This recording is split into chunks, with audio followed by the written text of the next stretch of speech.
seen this before in my life. Watch this. Oh, he stumbled by Romo, and Romo's going to run to the end zone. The season can't end like that. You got a guy on either side of him. What are you doing here?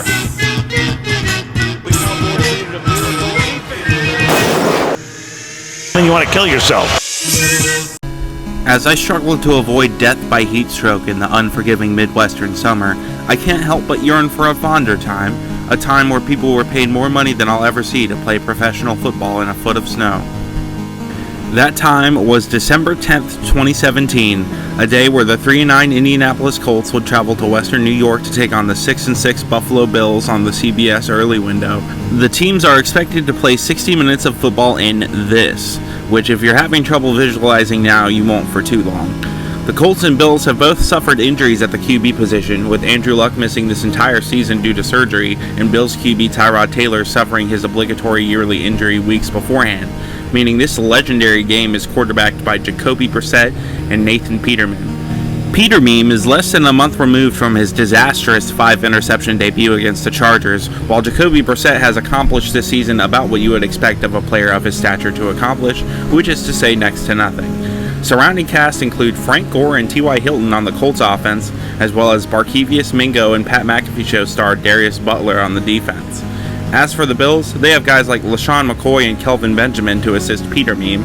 For the life of me, I couldn't find the graphic for the Bills' defensive starters, but I will not let guys like Trey White, Matt Milano, Micah Hyde, and Jordan Poyer go unmentioned. The game kicks off and the Bills get the ball, and already there is enough snow to limit movement considerably. LaShawn McCoy runs for a couple, and Peterman's first pass would bounce off the hands of Kelvin Benjamin. A pitch to McCoy on 3rd and 8 would get the first down, which by itself shows you the kind of game we're dealing with here. McCoy would lose a yard on his next run, but gain a few on the run after that. On 3rd down, Peterman would be put under heavy pressure, but the defenders kept slipping over themselves, enabling him to scramble and barely get the first. Running back 2, Tolbert would come in and run for nothing, then the ball would be snapped to Peterman's feet, which I'm honestly surprised took this long to happen. Benjamin would make the catch after a defender slips, but he is tackled short of the first down, and then both teams would call timeout due to personnel issues 5 minutes into the game. And finally, after all that, Gadget QB Joe Webb would come in for a rollout play, and the pass is incomplete on 4th down. The Colts are not remotely interested in throwing the ball in these conditions, and instead opt to give the 5th all-time leading rusher Frank Gore complete control of the offense. They run the rock with Gore 7 times in a row with solid pickups each time.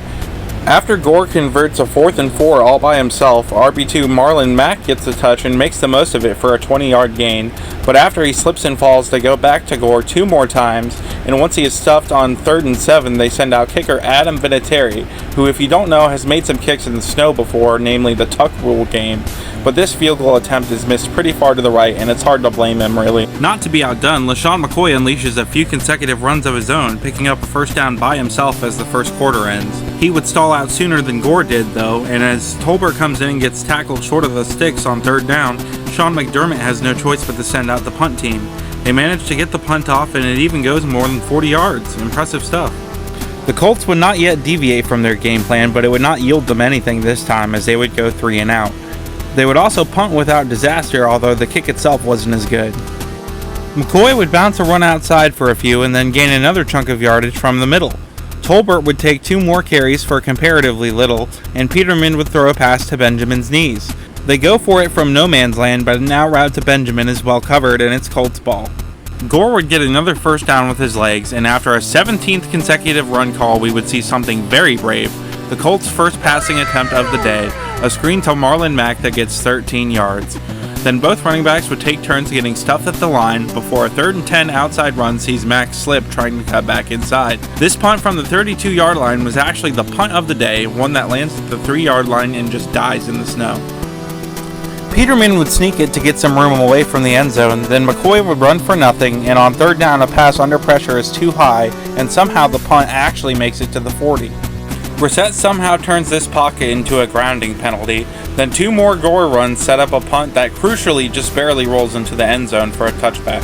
McCoy would get nothing on 1 run, but would subsequently find a crease on the outside and execute a perfect hurdle in the snow, before finding another hole and making surprisingly adept jukes past midfield. Tolbert would get nothing, and then after 12 seconds run off the clock, they would spike the ball. Either do it or don't, Sean. Peterman throws one of the best passes of his whole career, a back shoulder fade to Benjamin caught near the goal line, then another fade to Benjamin causes the corner to slip and is a touchdown, and Channel legend Stephen Hauschka nails the extra point for a 7-0 Bills lead. After the kick returner falls on his ass, the Colts would cut their losses and just kneel into halftime. As the second half kicks off, I would like to remind you that tickets to this game cost infinitely more than subscribing costs you now. The Colts would open the second half with a woefully lackluster 3-0, but the punt would fortuitously bounce all the way down to the 6.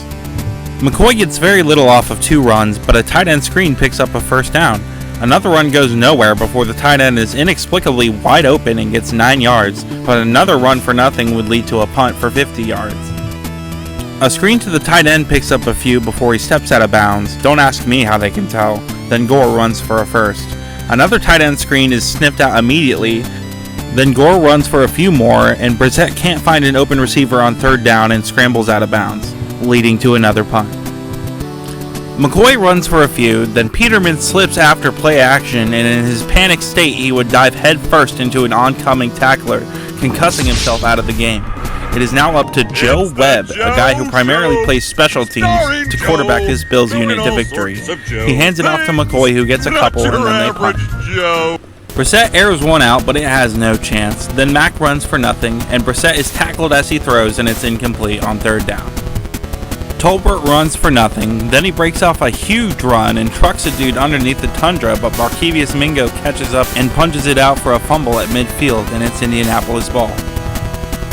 Gore runs for a few, and a tight end screen gets next to nothing before Gore bounces to the outside and just manages to move the sticks. Brissett's next pass is well overhead of a tripping receiver, and Gore gets a few more to end the third quarter. Brissett opens the fourth, unleashing his best Big Ben impersonation, doing 3 pump fakes and airing it out to the end zone, but the catch is just barely out of bounds. On fourth down, Brissett would scramble and the pass is incomplete. 2 McCoy runs get 5 yards, then a 3rd and 5 run barely gets the first down after a masterful juke. Tolbert gets nothing, and a Joe Webb pass is almost picked, but it falls through the hands of the defender. Oh, I missed! McCoy is short of the first on 3rd and 9, and they're about to go for it on 4th down until they false start, which convinces them to punt. This next Colts drive could honestly have its own feature film. A tight end screen is dropped for no reason, then Gore gets a few, and he makes a big time run on 3rd down, picking up the first.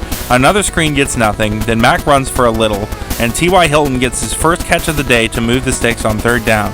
Jacoby scrambles and gets tripped up way in the backfield, then a Gore run goes nowhere. A check down to Gore on 3rd and 15 gets them close enough to go for it, and Buffalo calls a timeout due to personnel issues yet again. T.Y. Hilton makes the catch on the 4th down slant route. Gore runs twice for a few, and Brissett just barely misses Casper on 3rd down, but he would heroically evade pressure and scramble for the first down on 4th and 6. Gore almost fumbles but holds on for a loss of 2, and Hilton would make another big catch outside for a gain of 10, coupled with a hands to the face penalty on the defense that gives Indy an automatic first down. Frank Gore has broken his personal record for carries in a game by this point, but he's still busting out big ones as this run covers half the remaining distance to the end zone. Then Mack runs for nothing and we hit the 2-minute warning. An out route to Mack makes it 1st and goal from the 3, and the read option screen to the tight end Jack Doyle is caught for the touchdown with a minute to go. This point after sequence is truly something else though. Indy huddles up for a 2-pointer, then they call a timeout, then Buffalo also calls a timeout. Finally they run the play, and it's another option screen that the tight end Doyle catches, and it's 8-7 Colts. But wait, there's a flag, and it's offensive pass interference of all things, and it's just not very clear at all. Is this a pick route, or is he just trying to run his normal route? The world may never truly know. So now Vinatieri comes on to kick an extra point, and the kicking unit doesn't realize at first that thanks to the penalty, it's 43 yards away in the snow, and they have to embarrassingly walk back another 10 yards. The whole kicking unit is indeed kicking snow around to try and clear space. The Colts call another timeout to continue trying to clear space on the field, and finally Tom Brady's Butler kicks the extra point, and it hooks out but comes back in, and it's good, and the game is tied 7-7. Joe Webb throws a fade to Kelvin Benjamin, but the catch is ruled out of bounds, and then he gets brutally lurked and picked off on the very next play.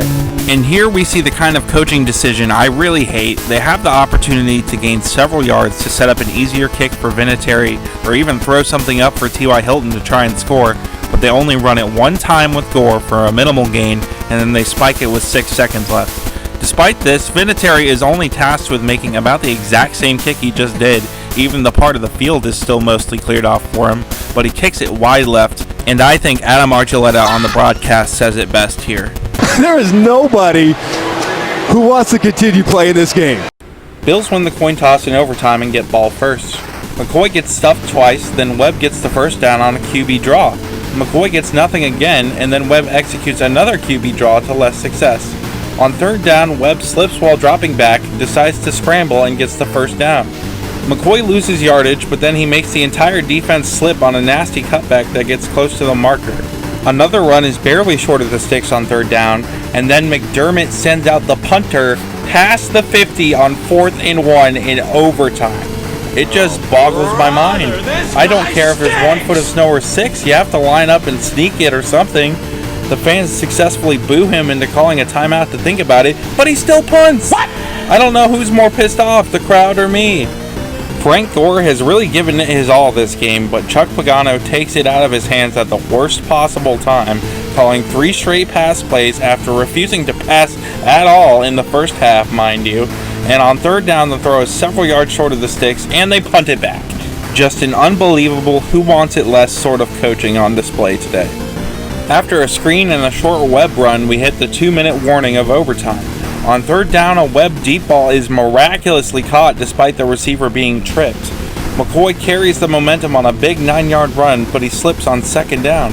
It's third down, and we desperately need anything to save us from the fate of Steven Hauschka, and McCoy puts the Superman cape on, finds a crease, and the only defender with a chance to stop him slips, so Shady McCoy would walk off the game with a 25-yard touchdown run.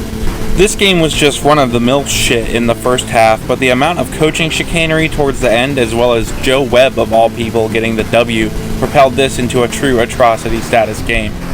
The combo of weather and lack of QB talent was like watching football be reinvented from first principles. If there's anyone I feel bad for on the Colts, it's definitely Frank Gore. The man gave literally the biggest workload of his career to this game and was taken out of the equation when it mattered the most. I also feel terrible that McDermott was ultimately vindicated on his overtime punt, conditions or no conditions. As for Peterman, he was not seriously injured and would go on to throw many wonderful interceptions in his career. So there you have it, a game that would probably have meant very little had it not taken place in a decade-defining blizzard. Have you ever seen more snow in a football game? If so, comment below, or comment any other worst game you've ever seen to be reviewed. I'm Matt from Chud Sports, and I hope you enjoyed bad football as much as I do.